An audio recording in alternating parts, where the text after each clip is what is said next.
السلام علیکم ورحمۃ اللہ وبرکاتہ۔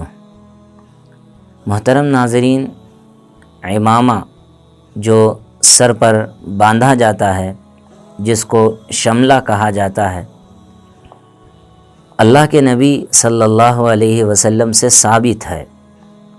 اسلام میں اس کی خاص فضیلت ہے، اور عمامہ ایک مومن کے سر کا تاج ہے۔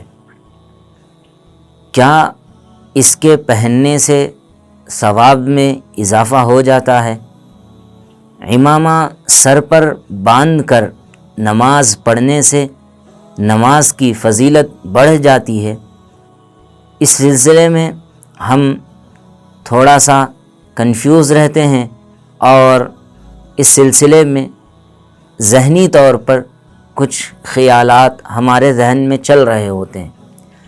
اسی کے متعلق ایک صاحب نے سوال کیا ہے کہ عمامہ سر پر باندھ کر پڑھنے سے کیا نماز میں 70 گنا ثواب زیادہ ہو جائے گا؟ ثواب میں 70 گنا اضافہ ہو جائے گا؟ تو سوال کے جواب سے پہلے محترم ناظرین، میں بتاتا چلوں کہ زاد مسلم اسلامک شریعہ ہیلپ لائن کی جانب سے مختلف سوالات کے جوابات دیے جا رہے ہیں۔ اگر آپ کو بھی ایسا کوئی سوال درپیش ہو تو نیچے دیے گئے اس نمبر پر اپنا آڈیو میسج یا ٹیکسٹ میسج جاری کر سکتے ہیں، انشاءاللہ آپ کی رہنمائی کی جائے گی۔ عمامہ اللہ کے نبی صلی اللہ علیہ وسلم کی سنت ہے۔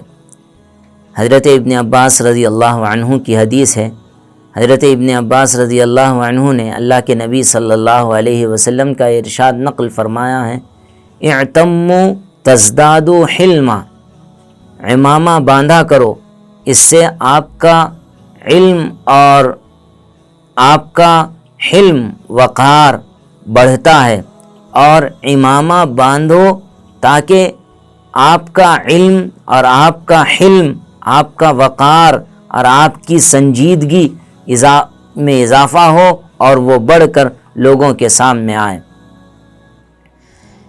اللہ کے نبی صلی اللہ علیہ وسلم بھی عمامہ باندھا کرتے تھے، لیکن یہ بات نہیں ہے کہ عمامہ باندھنے سے نماز میں 70 گنا ثواب زیادہ ہو جائے گا، ایسی بات نہیں ہے۔ عمامے کی فضیلت ہے، بلکہ حضرت ابو الدرداء کی ایک اور حدیث میں یہ روایت منقول ہے کہ اللہ کے نبی صلی اللہ علیہ وسلم نے ارشاد فرمایا، ان اللہ وملائکتہ یصلون علی اصحاب العمائم، کہ بلا شبہ اللہ تعالیٰ اور اس کے ملائکہ عمامہ باندھنے والوں پر رحمت بھیجتے ہیں، اور خاص طور پر جمعے کے دن کے سلسلے میں یہ فضیلت وارد ہوئی ہے۔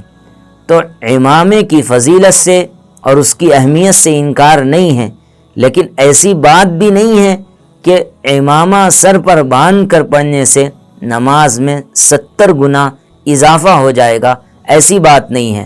ہاں، ثواب میں زیادتی ہوگی، لیکن اس کی تقیید نہیں ہے، قید نہیں ہے کہ اتنے اضافہ ہوں گے اور اتنے نہیں ہوں گے۔ ثواب میں زیادتی ضرور ہوگی، اس لیے کہ اللہ کے نبی صلی اللہ علیہ وسلم کی سنت ہے۔ مسلمانوں کو چاہیے کہ وہ اس شعار کو اپنائیں، اس سنت کو زندہ کریں۔